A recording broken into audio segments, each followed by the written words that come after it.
अप्रत्याशित परिणाम हुए हैं, वो मुझे लगता है कि लोकल स्थिति के कारण, लोकल कैंडिडेट के कारण, ये सब कारणों के कारण हुआ है।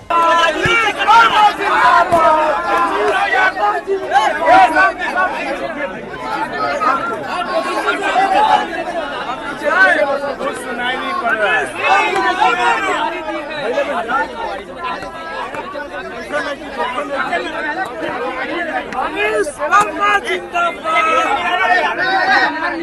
यहाँ पर कुछ भी अभी बहुत अच्छे से सुनाई नहीं दे रहा है।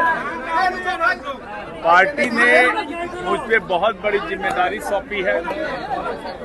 हमारी पार्टी के नेता और पार्टी के राष्ट्रीय अध्यक्ष श्री नीतीश कुमार जी ने हमारे ऊपर जो भरोसा करके जो जिम्मेदारी सौंपी है, मैं पूरी शक्ति, बुद्धि, क्षमता का पूरा उपयोग करके मैं कोशिश करूंगा कि पार्टी जो है बिहार के स्तर पे और राष्ट्रीय स्तर पे पूरी मजबूत हो, और पार्टी को मजबूत करने के लिए जो भी कदम उठाना है तो हम लोग पूरी कोशिश करेंगे कि इसको उठाएं।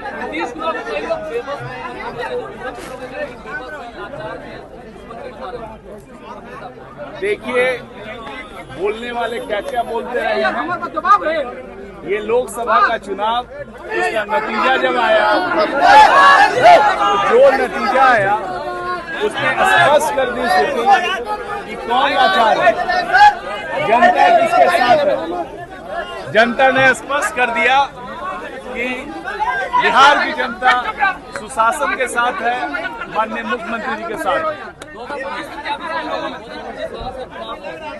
2025 का चुनाव जदयू पूरी मजबूती के साथ लड़ेगा, एनडीए पूरी मजबूती के साथ लड़ेगा, और मुझे यकीन है कि पूरा स्वीप आउट करेगा।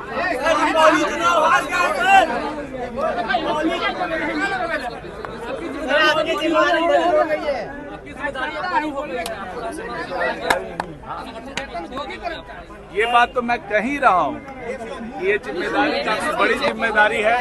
इससे उन्होंने जो हमारे कार्यकारी राष्ट्रीय अध्यक्ष थे, उन्होंने भी उस वक्त कहा कि अब इनकी जिम्मेदारी है कि राष्ट्रीय स्तर पे और बिहार के स्तर पे जहाँ भी पार्टी को मजबूत करने का काम है, उसको जोर से मजबूत करने का काम हम लोग करेंगे। रुपौली में हार हुई है सर, रुपौली में जो हार हुई है सर, रुपौली में निर्दलीय कैंडिडेट वहां से जीत। देखिए, चुनाव में हार जीत होते रहती है। हम लोग ने कोशिश की थी, और जो हार हुई है वो कुछ मुझे लगता है कि 8000 वोटों के मार्जिन से हार हुई है। और मैं तो ये कहूँगा, मैं जिन्होंने चुनाव जीता है श्री शंकर जी सिंह को, उनको बधाई दूंगा कि उन्होंने ये चुनाव जीता है। और साथ ही मैं अपने पार्टी के जो कैंडिडेट का जिनकी हार हुई है, उनके हार के कारणों की समीक्षा की जाएगी, कहाँ पे क्या हुआ है। ये लोकल इशू के कारण मुझे लगता है ये सारा चीज हुआ है, क्योंकि आप देखिए कि लोकसभा के चुनाव में रुपौली में हम लोग ने रुपौली विधानसभा से हम लोग ने बड़े मत के अंदर से इंडिया गठबंधन को वहाँ पे जीता था वहाँ से। लेकिन अभी इस चुनाव में जो ये अप्रत्याशित परिणाम हुए हैं, वो मुझे लगता है कि लोकल स्थिति के कारण, लोकल कैंडिडेट के कारण, ये सब कारणों के कारण हुआ है। इसकी समीक्षा की जाएगी, और समीक्षा में जो परिणाम आएंगे उसके अनुसार कदम उठाया जाएगा। विशेष राज्य के दर्जे की मांग जो है लगातार उठ रही है सर, कैसे देखते हैं सर? ये विशेष राज्य का दर्जे की मांग जो है, ये बिहार की मांग है, ये बिहार के लोगों की मांग है।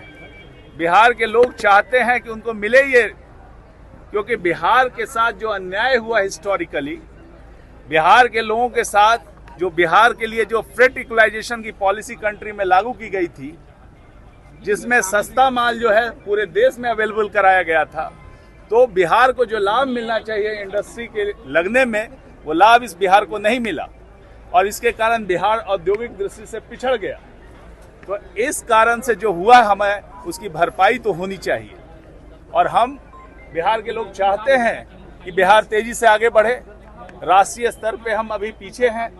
हम चाहते हैं, हम ग्रोथ कर रहे हैं, 10% से अधिक ग्रोथ रेट है, लेकिन बेस इतना कम है कि डिफरेंस जो है हमको पाटने में समय लगेगा। लेकिन यदि विशेष राज्य का दर्जा मिलता है तो हम तेजी से ग्रो करके हम आगे बढ़ेंगे और बिहार और राष्ट्र के साथ कदम मिला करके आगे बढ़ेगा। सबके साथ हम कहीं किसी से पीछे नहीं रहेंगे। और हमारे दल ने और हमारे दल के नेता ने इस मांग को पहली बार उठाया और एक बड़ी मुहिम की। दिल्ली के रामलीला मैदान में जा करके पूरे हमारे दल ने पूरा इसके लिए मुहिम चलाया। और जब भी कोई मौका हो, केंद्र में कोई भी सरकार है, उसके सामने ये रखा गया था। उन्होंने अभी तक नहीं दिया है, लेकिन हमारे पार्टी के ये मांग है और हमारे पार्टी के राष्ट्रीय कार्यकारिणी में ये पास किया गया था। इस पे मुहर लगी थी कि बिहार को विशेष राज्य का दर्जा मिले। ये हम सबों के हित की बात है। ठीक है, धन्यवाद।